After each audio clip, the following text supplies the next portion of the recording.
Hello दोस्तों, स्वागत है आपका मेरे यूट्यूब चैनल पे।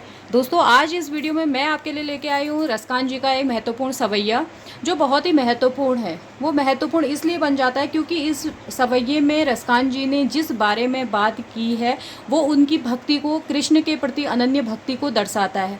और पहले रसकान जी के बारे में जाना कि रसकान जी थे कौन। रसकान जी जो है भक्ति काल के कृष्ण भक्ति धारा के एक महत्वपूर्ण कवि हैं जिनकी गणना सूरदास जी के साथ तो नहीं होती है, लेकिन सूरदास जी की बराबरी करने की कोशिश थोड़ा बहुत तो इन्होंने भी की है। जैसे हमको सूरदास जी के काव्य में दिखता है कृष्ण का बाल्य रूप, सूक्ष्म रूप दिखाई देता है, लेकिन रसकान जी का कृष्ण के प्रति उनकी अनन्य भक्ति दिखाई देती है, जो इस सवैये के माध्यम से आपको समझ में आएगी।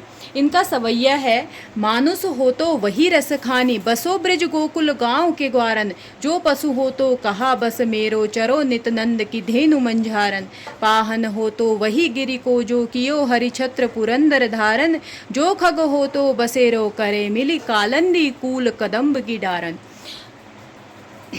इस सवैये को सुनकर या पढ़कर आपको थोड़ा बहुत तो समझ में आया होगा कि रसकान जी किस बारे में बात कर रहे हैं। वो सीधे सीधे कह रहे हैं कि मानुष हो तो वही रस खानी, बसो ब्रज गोकुल गांव के ग्वारन। रसकान जी इस सवैये में कह रहे हैं, इस पूरे सवैये में, कि मेरा मानव रूप में या एक पशु के रूप में या एक पक्षी के रूप में, जिस रूप में भी मेरा जन्म इस पृथ्वी पर हो, इस धरती पर हो, तो मैं उसी ब्रिज में जन्म लेना चाहूँगा जिस ब्रिज भूमि में कृष्ण ने अपने बचपन को बिताया था। अब वो पहली पंक्ति में कहते हैं, मानस हो तो वही रस खानी, बसो ब्रिज गोकुल गाँव के गार। अब वो कहते हैं कि अगर मेरा जन्म मनुष्य के रूप में हो, अगर मैं मनुष्य के रूप में जन्म लूँ तो उसी ब्रिज के गोकुल में जन्म लेना चाहूँगा जहाँ पर कृष्ण ने जन्म लिया था, और उसी ब्रिज यानी गोकुल में मैं ग्वाले के रूप में जन्म लेना चाहूँगा। मानुष हो तो यानी अगर मेरा जन्म मनुष्य के रूप में हो तो फिर से मैं क्या गोकुल के ग्वाल के रूप में जन्म लेना चाहूँगा। रसकान जी क्या कह रहे हैं, अगर मेरा पुनर्जन्म होता है, फिर से जन्म होता है, इस संसार के त्याग, इस शरीर के त्यागने के बाद मेरा अगर अगला जन्म होता है तो मनुष्य के रूप में अगर मेरा जन्म होगा तो मैं वहाँ जन्म लेना चाहूँगा जहाँ कृष्ण ने जन्म लिया था, कृष्ण ने बाल लीलाएँ रची थी, यानी ब्रिज गोकुल में। और गोकुल के गांव के रूप में किस रूप में जन्म लेना चाहूँगा, एक ग्वाले के रूप में जन्म लेना चाहूँगा। फिर अगली पंक्ति में कहते हैं, जो पशु हो तो कहा बस मेरो, चरो नित नंद की धेनु मंझारन।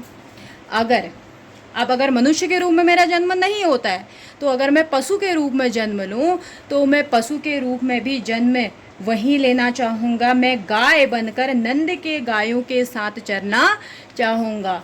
अगर मेरा जन्म पशु के रूप में होता है तो मैं चाहूँगा कि नंद की गायों के साथ बीच में मैं चरूं और उन्हीं के साथ मेरा जन्म लूं।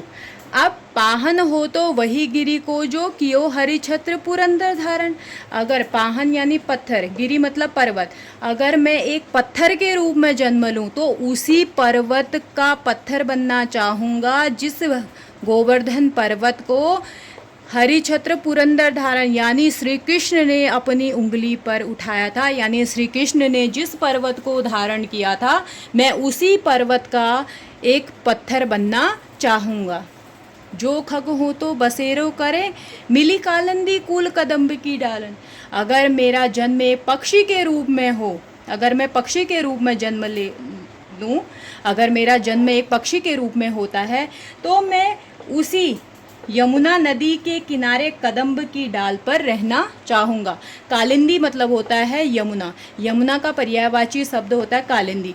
तो अगर रसकान जी कह रहे हैं कि पक्षी के रूप में भी अगर मेरा जन्म होता है तो मैं उसी यमुना के तट पर कदम्ब की डाल पर बैठना चाहूँगा। अब इस पूरे सवैये में रसकान जी ने अपने भावों को व्यक्त किया है, अपनी एक इच्छा व्यक्त की है कि अगर मेरा पुनर्जन्म होता है, ये जन्म तो जिस भक्ति काल में उन्होंने कृष्ण भक्ति शाखा में उनका जन्म हुआ उस जन्म में तो उस शाखा में उन्होंने पूरा अपना जीवन कृष्ण की भक्ति को समर्पित कर दिया। लेकिन वो कहते हैं कि अगर मेरा बार बार जन्म होता है इस धरती पर तो मैं क्या कह रहे हैं उसी ब्रिज में जन्म लेना चाहूँगा, एक ग्वाले के रूप में, एक गाय के रूप में, एक पत्थर के रूप में और एक खग के रूप में। ठीक है, आशा करती हूँ कि इस सवैये का भावार्थ आप सभी को समझ में आया होगा। मिलते हैं अगले सवैये के साथ, तब तक के लिए धन्यवाद।